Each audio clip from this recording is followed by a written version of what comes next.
Thanks for joining us from the Ohio AgNet Voice You Know with the News You Trust studio, sponsored by BASF, where you can count on the trusted performance of a Levo seed treatment to protect your soybean crop.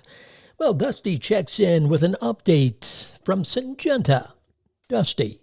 I'm visiting today with Chad Thriewitz, and Chad is an agronomic service representative with Syngenta. We look at the 2026 crop year coming up. How should growers be thinking about weed control strategies, especially as it relates to fertilizer investment?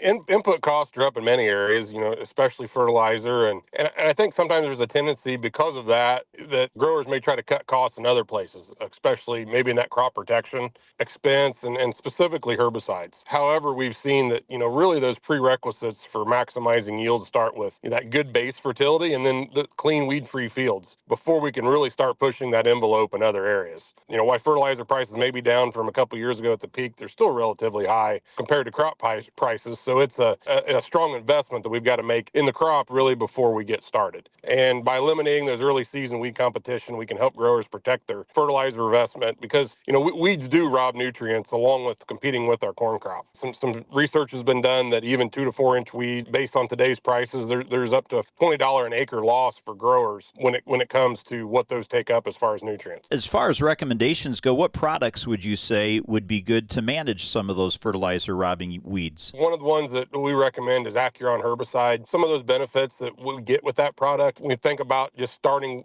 clean and staying clean. Acuron herbicide, applied pre-emerge, we can get strong residual on large seeded broadleaves like ragweed, cocklebur, morning glory, those that really can rob yield. Also good on water hemp. Chad, real quick, if growers want to learn more, where can they go for more information?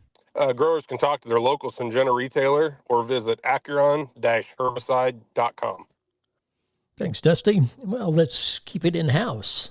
Ty's here with a look at some ways to use seed plot trials. It has been almost a month since the federal government shut down, which means we haven't seen yield estimates or crop reports in some time.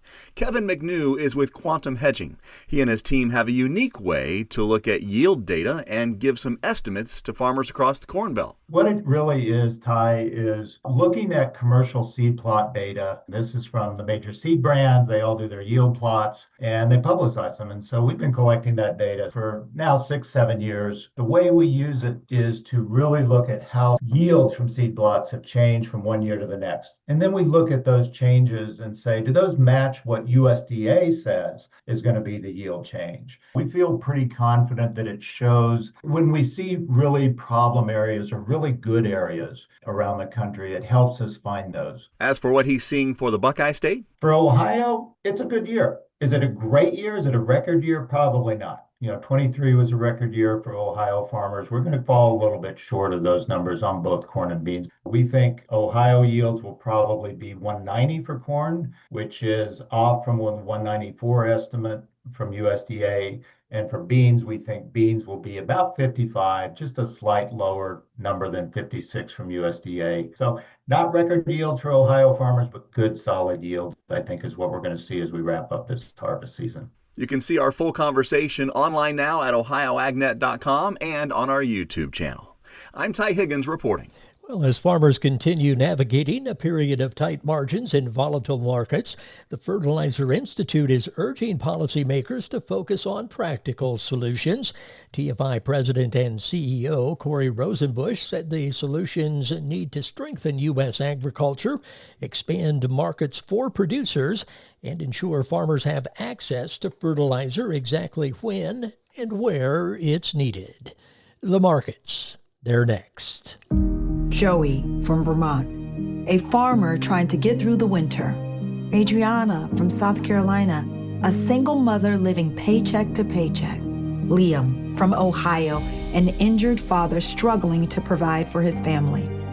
Hi, I'm Shanola Hampton, and I support the Feeding America network of food banks because they help provide over 6 billion meals to people in need each year. Learn more at feedingamerica.org. Nearly 90% of farmers say that financial worries, constantly changing market conditions, and other uncontrollable variables take a toll on their mental well-being. Add in the weather and family dynamics, well, it's a lot to handle alone. But did you know farmers and their families can receive free confidential services from licensed professionals? Support is available 24/7 to help with the challenges you face. Look for Farm Family Wellness Alliance under the Resources tab at farmfoundation.org. Take care of yourself. Your well-being matters. The market's brought to you by Seed Consultants. Simply better performance online at seedconsultants.com.